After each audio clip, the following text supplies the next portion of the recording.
Seguimos con Soluciones.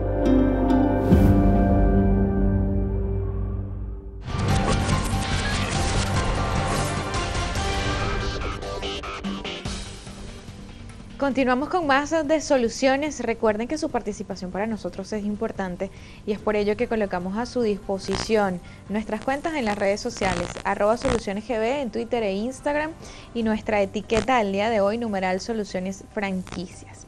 En esta parte pues quedaba pendiente cómo puede un inversionista formar parte de una franquicia, qué debe tomar en cuenta, cuáles son esos factores, sobre todo en qué sector a lo mejor invertir, cómo debe ser esa decisión y qué factores hay que sentarse y revisar, chequear bien para poder hacer esa inversión.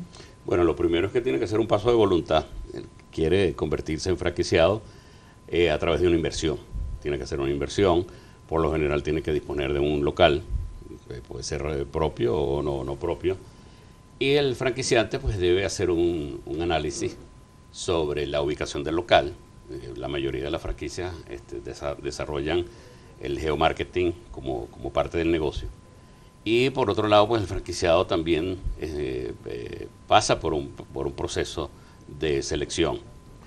Se selecciona el local, se aprueba y se selecciona el franquiciado.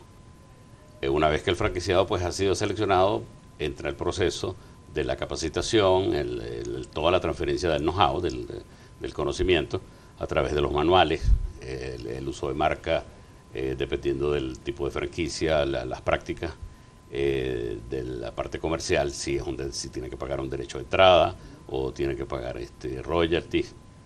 Entra en el proceso hasta que finalmente, pues dentro de todo un cuadro contractual, pues se configura ya la relación, la alianza franquiciante-franquiciado.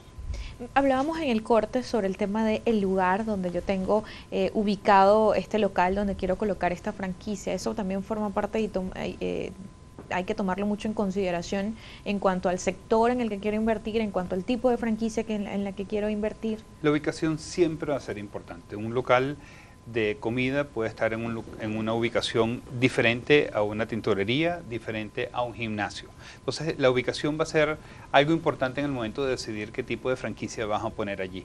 Pero complementando lo que decía Alejandro, yo creo que es bien importante decir que es una relación a largo plazo. Entonces, cada vez que uno quiere hablar de que quiero conseguir una franquicia, quiero formar parte de una red de franquicias, es algo con lo cual te identificas, porque es algo que vas a hacer por muchísimos años. Ese proceso de entrenamiento, vas a tener que aprender todo, ese proceso de desarrollo, tú vas a dar soluciones, vas a estar en contacto con el cliente. Tiene que ser algo que te traiga, puede ser en el área industrial, en el área comercial, en el área de servicio, de estética o de bienestar o de comida, pero al final del día es algo que hay que ver como una relación de largo plazo, porque al final todos vamos a salir beneficiados. El franquiciado porque va a tener una estructura que va a montar basada en la experiencia de un franquiciante, quien ha tenido años de desarrollo de una marca, de un concepto, de un modelo de negocio, y ahora pues todos tenemos que ser parte de ese mismo sistema. Hablaba el señor Vivas también sobre el tema de los manuales. ¿Qué pasa si un franquiciado quisiera a lo mejor hacer un cambio y hacer que ese negocio o su negocio, a pesar de que forma parte de una franquicia y de una marca, tenga algo distinto al de todos los demás? ¿O no se puede inventar mucho? Hay que seguir ese manual con exactitud. Los franquiciados participan mucho en mejoras a los manuales. La práctica pues obviamente los lleva a conocer las experiencias más de cerca, y los franquiciados muchas veces hacen sugerencias para modificar los manuales que eventualmente pueden beneficiar a toda la red. Ahora también hay modificaciones puntuales, puede ser estacionales o puede ser regionales. Hay algunas franquicias de alimentos que han tenido que adaptar ingredientes y componentes a zonas donde la alimentación es diferente. Entonces lo han hecho de forma puntual y muy exitosamente.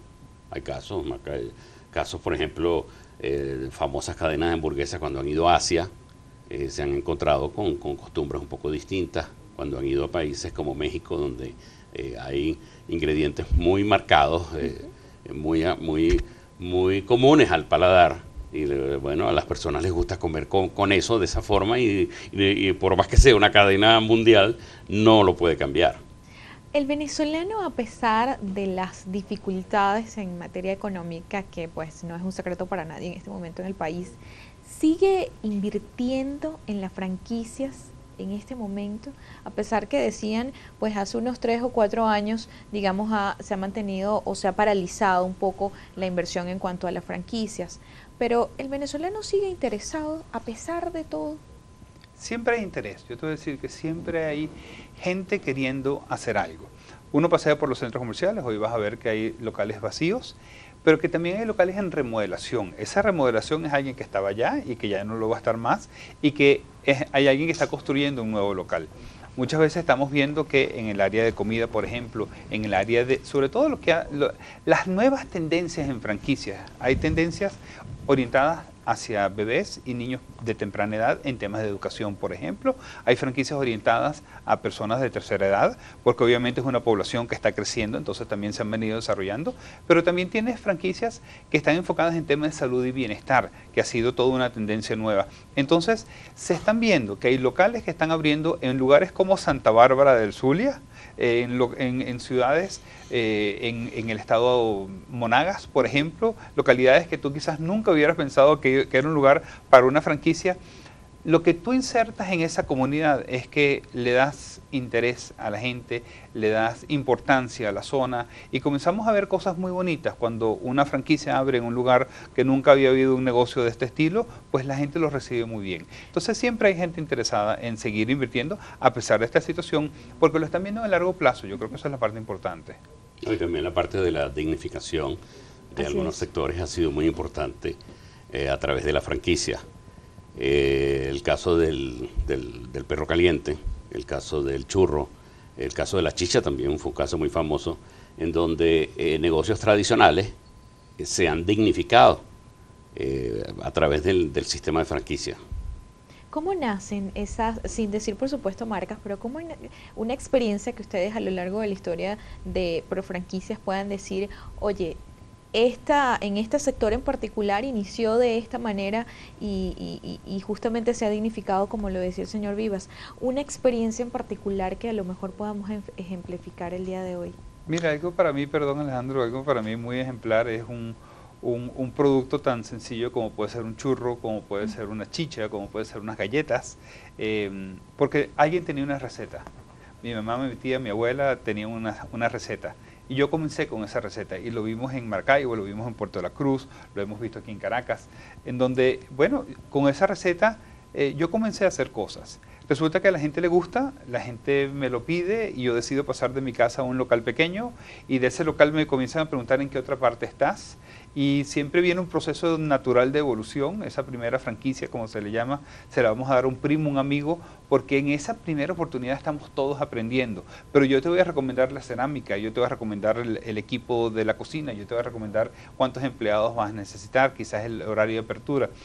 Y luego te comienzan a preguntar en qué otro centro comercial estás, o en qué otra ciudad estás, o si ya eres grande en el país, en qué otro país estás. Esta diáspora venezolana ha permitido que muchas marcas venezolanas, que todavía por supuesto están presentes aquí en el país, ya estén abriendo puertas en otra parte del país. Entonces, bueno, al final, cuando ya se entra todo este proceso de internacionalización, inclusive ves que en otros países ya tienes esa presencia de marcas venezolanas. Entonces es un proceso de crecimiento natural, un proceso de evolución, en donde siempre tienes la presencia de una marca, de un producto, pero se originó de una receta del abuelo, una receta de tu mamá, y que así crecieron. ¿Ha tocado algo? Casos específicos, ¿sí?, de dignificación, disculpa. El perro caliente, por ejemplo. Ajá. El perro caliente, que es un alimento callejero muy popular. Comida chatarra, pues que se por dignificó allí a través de una marca, pero el caso más extendido es el caso de la farmacia, donde cadenas han hecho un proceso de reconversión a farmacias pequeñas, tradicionales, en poblaciones pequeñas, donde se atendía al cliente a través de una reja, farmacias locales muy pequeños, un poco inhóspitos si se quiere. Y ese proceso de transformación pues ha convertido redes de 300, 400 establecimientos dignificados, o sea, farmacias superada. Yo más que usar el término Y que dignificado, normalmente son negocios evolucionado. familiares esos, cuando comienzan así, ¿verdad? En el caso de farmacias, por ejemplo, Sí. siempre han sido negocios familiares que han comenzado a crecer, a crecer, a crecer. ¿Cuáles son los estados en este momento en el país que han, digamos, donde hay mayor cúmulo de franquicias, además de la ciudad capital? Toda la región centro-occidental, de aquí a Valencia, y luego tienes Barquisimeto y Maracaibo, son los lugares que más concentran por el tamaño de la población. El tamaño de la población obviamente te va a permitir tener un mayor desarrollo, un mayor crecimiento. Y ahí es donde hemos visto, no solamente donde hay esa presencia, sino de donde salen conceptos innovadores, que son los que tenemos hoy en día en el país. Sin embargo, la evolución de los centros comerciales ha dado un gran impulso, porque inversionistas se han dedicado a construir centros comerciales bonitos, modernos, en ciudades que ni lo imaginaban. Y eso ha dado un impulso también a franquicias. Entonces franquicias han llegado a sectores, a distintas poblaciones del país, en Oriente, hasta en el llano. Ciudades como Acarigua, Guanare tienen centros comerciales espectaculares donde hay franquicias. Así es. Vamos a hacer una nueva pausa acá en Soluciones. Estamos conversando sobre las franquicias en nuestro país, la situación de las franquicias en Venezuela. La pausa, ya regresamos.